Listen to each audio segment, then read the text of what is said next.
Chapter number 1।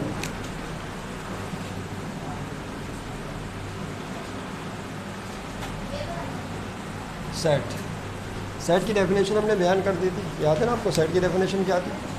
The proper collection of distinct object, जो मुख्तलिफ अशिया होती हैं उनका वाज़ेह इज्तिमा क्या कहलाता है? सेट कहलाता है। कोई example they. The set of natural numbers, आपको याद है ना नंबर्स पढ़े थे हम लोगों ने? सेट ऑफ नेचुरल नंबर क्या था? बोलिए। Which start from 1। फिर कौन से नंबर पढ़े थे? Whole numbers. मैं तेज़ी के साथ आगे पढ़ रहा हूँ क्योंकि काम हम कर चुके हैं।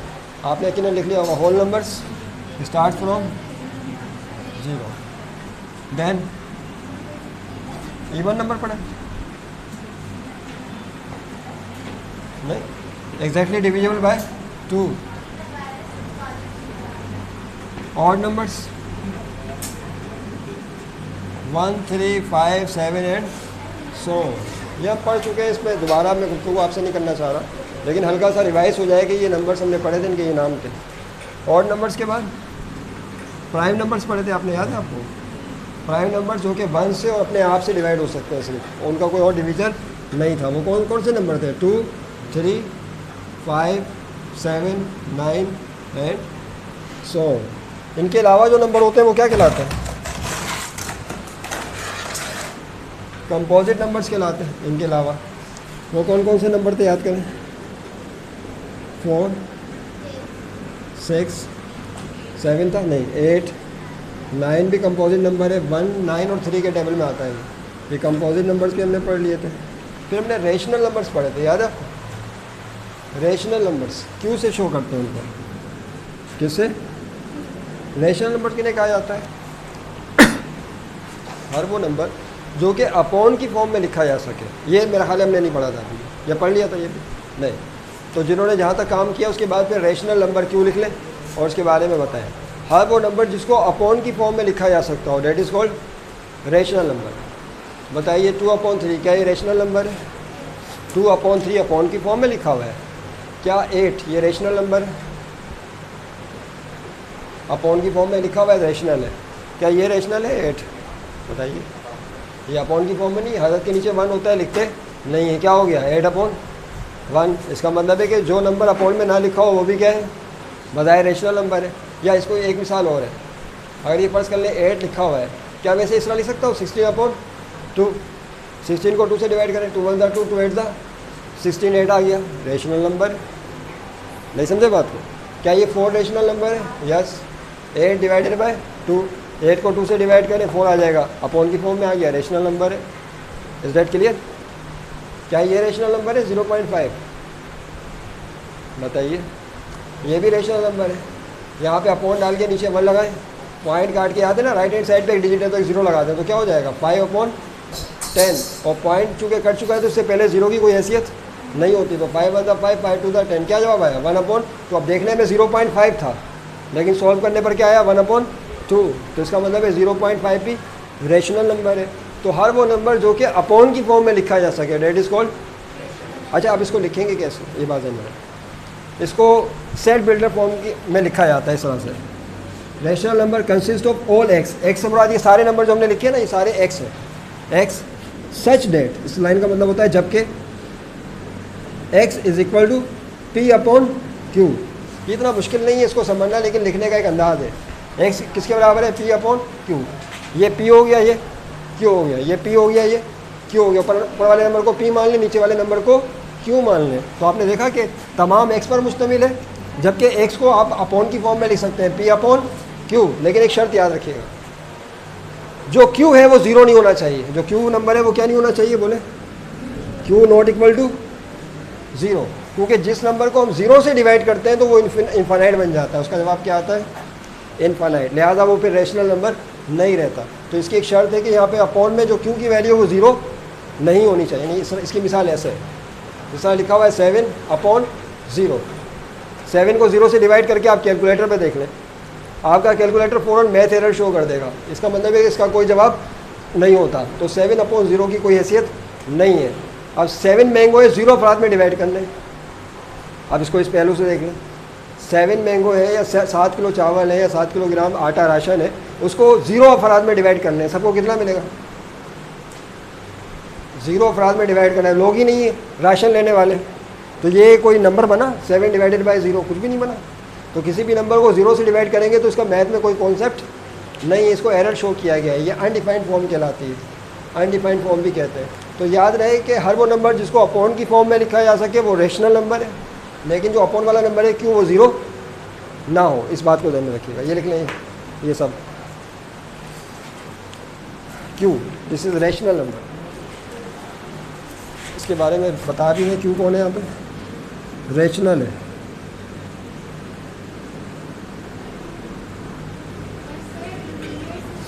जी अभी रुक जाए, आऊँगा मुझसे, इंटीजर्स भी आ जाएंगे, बीच में इंटीजर रह गए तो उसको भी जिक्र करेंगे। अब चूँकि बात ये आ गई है तो इसी पे बात करेंगे। रेशनल नंबर किसे कहते हैं? क्यों से शो करते हैं? और वो नंबर जो कि अपॉन की फॉर्म में हो, और रिस्ट्रिक्शन बता दी है कि क्यों 0 ना हो। रेशनल नंबर के बाद अगला होता है इरेशनल नंबर। क्या? Irrational number. देखो ये कैसे होगा, ये आपने क्यों लिखा, क्यों लिखने के बाद ऊपर डैश लगा दो, क्यू डैश, इसको इरेशनल नंबर कहते हैं। अब बात सीधी सी बात है, जिस नंबर को अपॉन की फॉर्म में लिख सके वो रेशनल है, और जिसे अपॉन की फॉर्म में ना लिख सके वो क्या बन जाएगा? इरेशनल। इसको इंग्लिश में कहते हैं इरेशनल।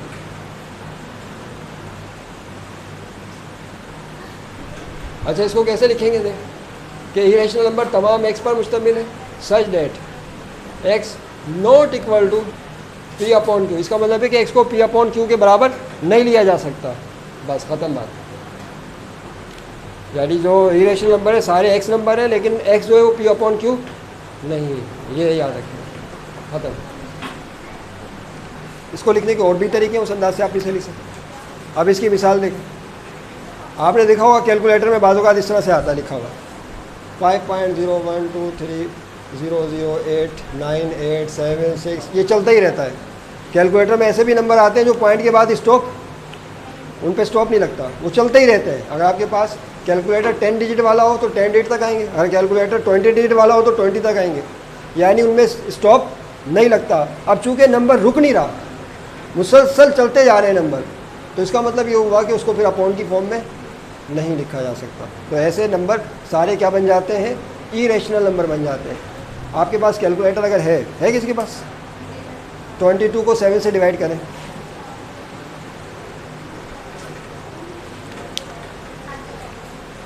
(22 डिवाइडेड बाई 7)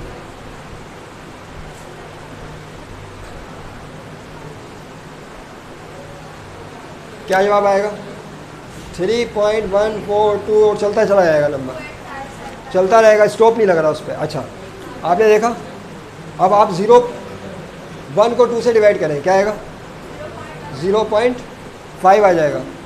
1 को 4 से डिवाइड करें, क्या आ जाएगा? 0.25 आ जाएगा। करके देखें, यानी ये जो नंबर है पॉइंट वाले, इनको आप अपॉन की फॉर्म में लिख सकते हैं, लेकिन ये जो नंबर रुक नहीं रहे, पॉइंट के बाद चलते चले आ रहे हैं मुसलसल, इनको अपॉन की फॉर्म में नहीं लिखा जा सकता, तो इन्हें कहते हैं इरेशनल नंबर। मैं मजीद पे बात नहीं करना चाहता, इस डेट के लिए भाई इतनी बात याद रखिएगा। जिसको अपॉन की फॉर्म में लिखे रेशनल, अपॉन की फॉर्म में ना लिख सके इरेशनल, दैट्स इट।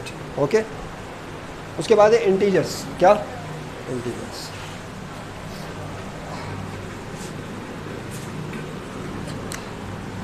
इसको जी के नाम से शो करते हैं, पढ़ते हैं।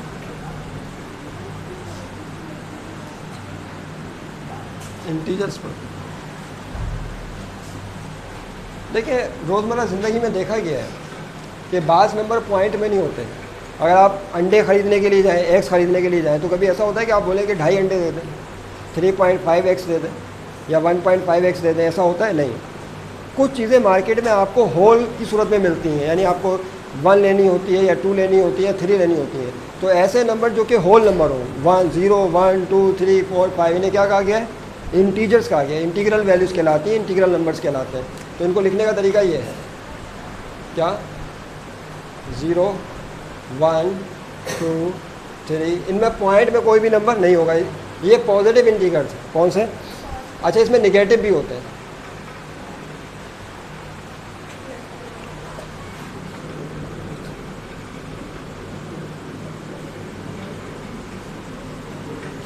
निगेटिव इंटीजर्स कैसे लिखते हैं देखें, अगर निगेटिव हो गए तो माइनस लगा दें। क्या करना होगा आपको, -1, -2, -3, -4, -5 एंड सो ऑन। तो उन्हें कहा जाता है निगेटिव इंटीजर्स। क्या कहते हैं, positive integer and negative integers, इसमें ज़ीरो भी शामिल है। अगर इसको मिला के लिखना चाहें तो ऐसे लिख सकते हैं आप। इसको लिखने का एक तरीका ये भी है, क्या, -3, -2, -1, 0, +1, +2, +3 एंड सो ऑन। यानी 0 से ऊपर सारे प्लस में होंगे, 0 से नीचे सारे माइनस में होंगे। क्लास में आप सीरियस नज़र नहीं आ रही है। ओके, आपने लिखा इसको, राइट दिस, -3, -2, -1, ये सारे नंबर इस तरह माइनस में होंगे, ऊपर प्लस में होंगे, बीच में क्या है 0। ये सारे इंटीजर्स कहलाते हैं। ये प्लस का तो कॉन्सेप्ट समझ में आता है। माइनस होल नंबर कहाँ होते हैं, माइनस होल नंबर भी तो होते हैं ना यार। 5 में से 7 को माइनस करें, क्या आएगा, 5 में से 7 माइनस, छोटे में से बड़ा नंबर निकालना है। मैथ में छोटे में से भी बड़ा नंबर निकाला जा सकता है। जवाब वही आएगा जो बड़े में से छोटा निकालने पर आता है, लेकिन किस में आएगा, माइनस में आएगा। Is that clear. तो ये माइनस में भी नंबर कहलाता है।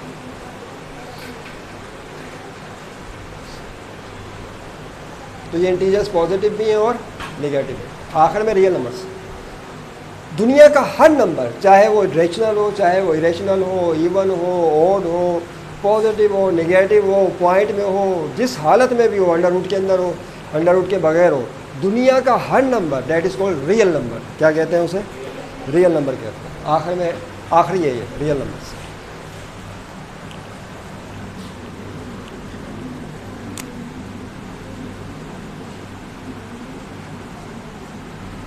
सच that x is equal to, बहुत ही आसान करके लिख दिया, x is equal to Q, rational number union irrational number. जब आप रेशनल और इरेशनल नंबर लेंगे तो सारे नंबर आ जाएंगे, सारे नंबर आ जाएंगे, होल नंबर भी आ जाएगा, पॉइंट में भी आ जाएगा, सारे नंबर आ जाएंगे। लिहाजा आप लिख दें क्यू यूनियन क्यू डैश। तो ये रेशनल नंबर है और इरेशनल नंबर है।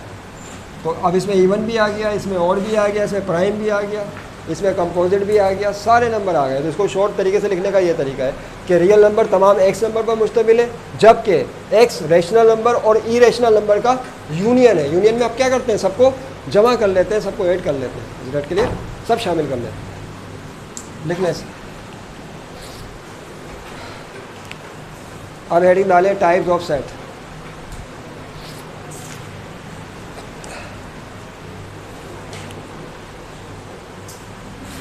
ये मुझे मिटाना पड़ेगा।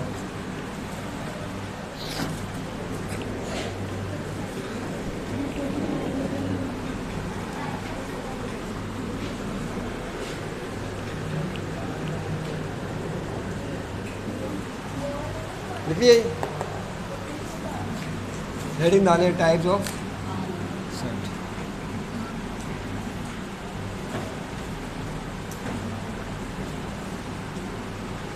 सेट्स की टाइप्स क्या होती हैं। नंबर 1 है फाइनाइट सेट। कौन सा,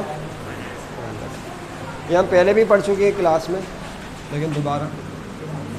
number 1 is called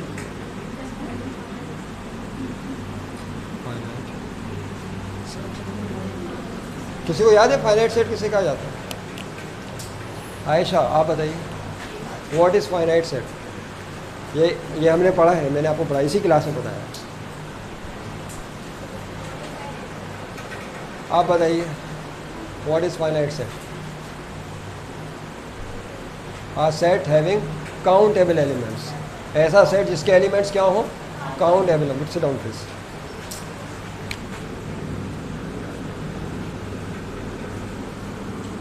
this set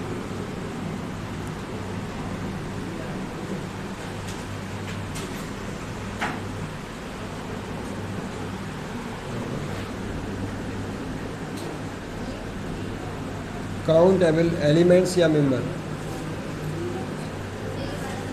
example दें, मिसाल के तौर पर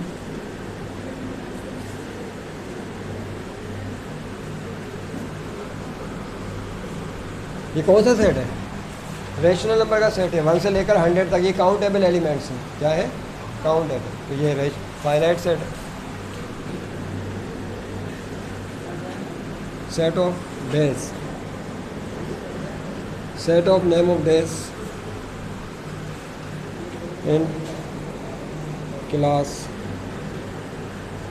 9, क्लास 9 लिख दिया। Set of name of days in a week,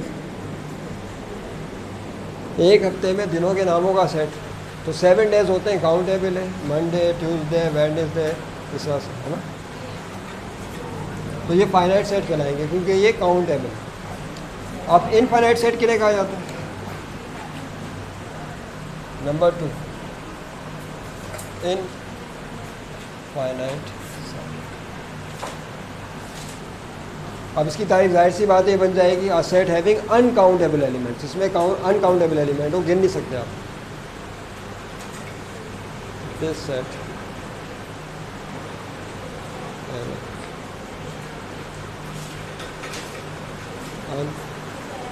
uncountable, इसकी एग्जाम्पल है। अब देखें वो एग्जाम्पल दे रहे हैं 1 2 3 वाले natural number 1 2 3 and so on. अब ये स्टॉप नहीं लग रहा है इसको, ये नंबर चलते चले आ रहे हैं, कहाँ तक जा रहे हैं पता नहीं, लिहाजा ये अनकाउंटेबल एलिमेंट्स हैं। कोई और मिसाल दें आप अनकाउंटेबल एलिमेंट्स की? Set of stars in the sky, आसमान में सितारों का सेट, आसमान में सितारे भी काउंट नहीं किए जा सकते, uncountable. Number of students in the world, दुनिया में स्टूडेंट्स की तादाद, वो भी अनकाउंटेबल है, बहुत सारे, नहीं बहुत सारी मिसालें हो सकती हैं।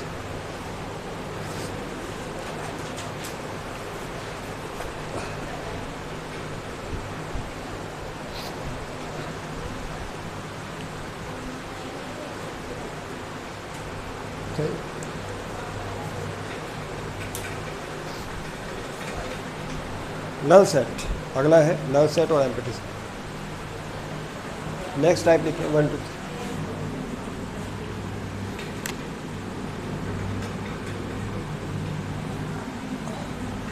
नल सेट और उसका दूसरा नाम क्या है?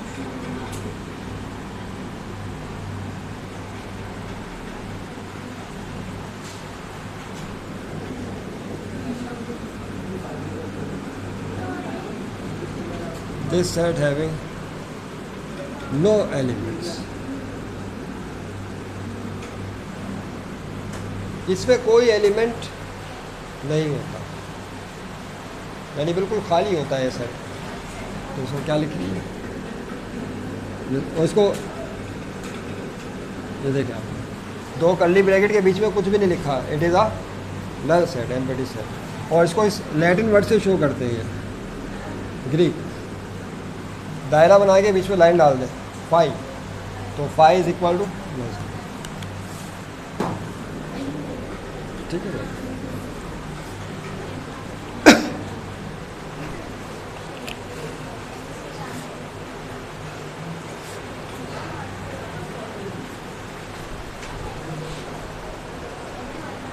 इसकी एक एग्जांपल और मैं देना चाह रहा हूँ नल सेट की।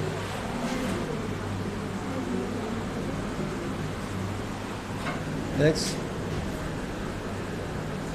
ग्रेटर देन 5,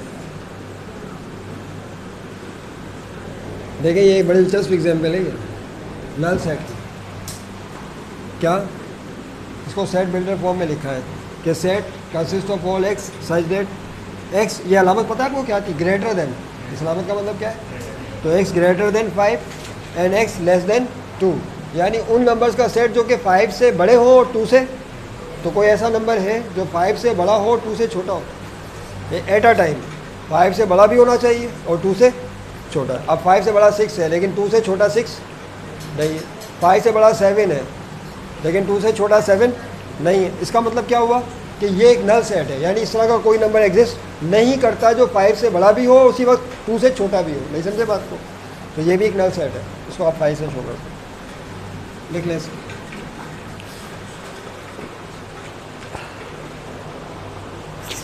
इक्वल सेट्स,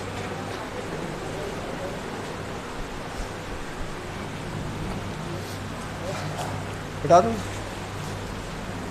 ये मुझे मिटाना पड़ेगा, इसलिए इसको आप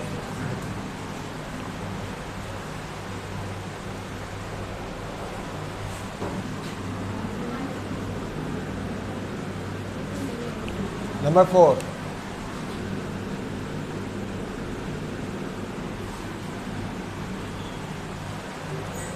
एम्प्टी सेट हो गया, इक्वल सेट्स। अगली जो हेडिंग है वो इक्वल सेट्स की डाल लो। क्या हेडिंग है? Equal sets.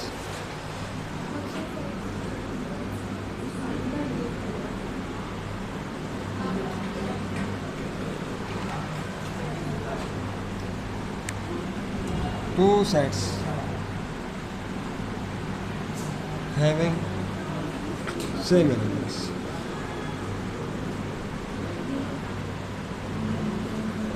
ऐसे दो सेट जिनके एलिमेंट्स बिल्कुल सेम हो, दो सेट एलिमेंट्स सेम हो, उन्हें कहा जाता है इक्वल सेट्स। तो बहुत ही आसान बात है, यानी इसमें मुझे थोड़ी बोरियत भी हो रही है। फर्स्ट कर ले, सेट ए लिखा हुआ है 1 3 5, इसके एलिमेंट क्या है 1 3 5। फिर दूसरा सेट हमने बी लिया और उसके एलिमेंट है 1 3 5। बताइए क्या एलिमेंट सेम है?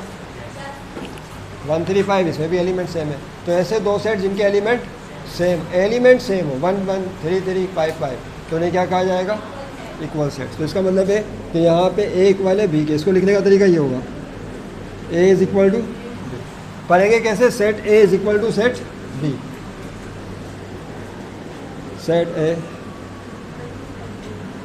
इज इक्वल टू सेट, पढ़ने का तरीका ये होगा, लिखने का तरीका ये होगा।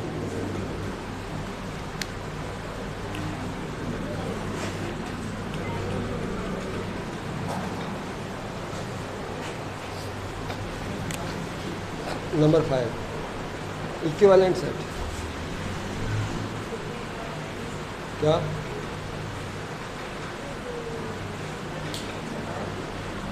Equivalent sets. आयशा आप लिख रही हैं साथ साथ?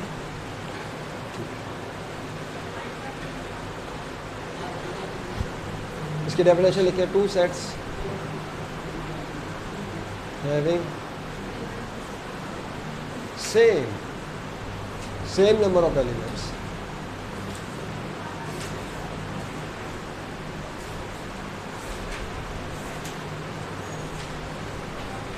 ये इसकी डेफिनेशन है, इक्विवेलेंट सेट्स। ऐसे दो सेट जिसमें सेम नंबर ऑफ एलिमेंट्स हो।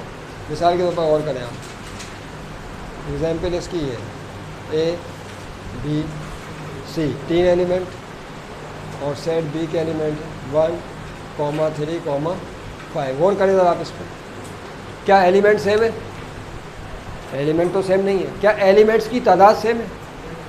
इसमें 3 एलिमेंट्स हैं, ए बी सी, और इसमें भी 3 एलिमेंट्स हैं, 1 3 और 5। तो ऐसे दो सेट्स जिनमें एलिमेंट्स की तादाद सेम होनी चाहिए।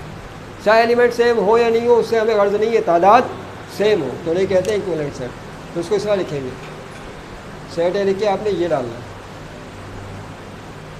इसको पढ़ेंगे कैसे? Set A is equivalent to set B. पढ़ने का तरीका भी लिखिए, set A is equivalent to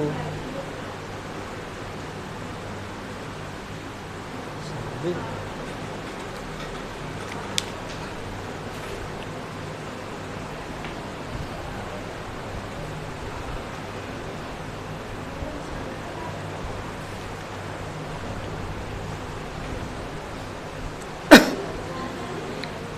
अगली हेडिंग डालें,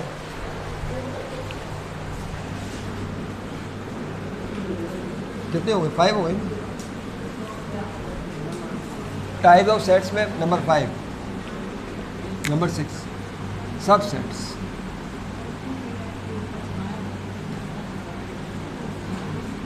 सबसेट, इसकी डेफिनेशन ये, if elements of set B are also elements of set A, then B is called subset of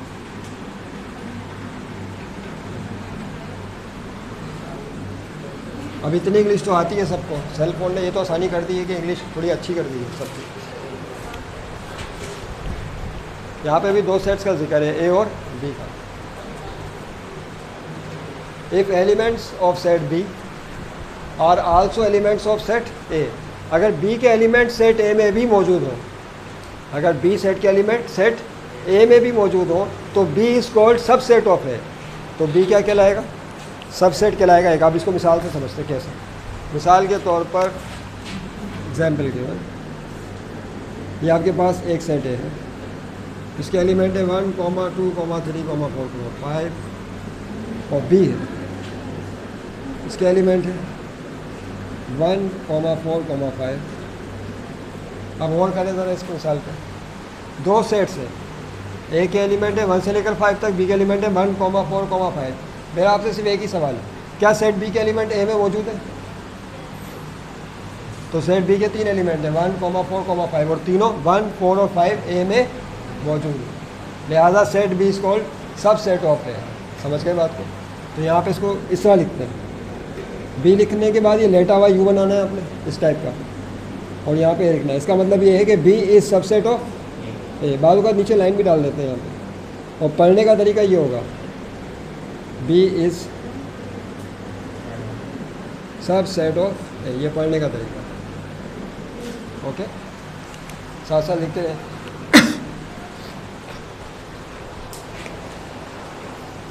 एक एग्जाम्पल इसी में और देते हैं, इसी में एक मिसाल और। अगर सेट सी भी हो और उसके एलिमेंट है 1, 2, 3, 4, 5। अब मेरा आपसे फिर वो एक सवाल, क्या सेट सी सबसेट है ए का? मेहमा आप बताइए, मेहमा नाम है ना, स्टैंड अप खड़ी हुई, आप बताइए क्या सेट सी ए का सबसेट है? क्या सी के एलिमेंट्स ए में मौजूद हैं? तो आपने देखा सी के एलिमेंट ए में मौजूद है, लिहाजा सी इज़ आल्सो सबसेट ऑफ ए। बैठ जाइए। अच्छा, ये बात तो समझ में आ गई कि सी भी सबसेट है ए का, बी भी सबसेट है। फ़र्क किस चीज़ का? आप और करें ज़रा, एक बहुत बारीक फ़र्क नज़र आएगा, बी और सी दोनों सबसेट है ए के, लेकिन एक फ़र्क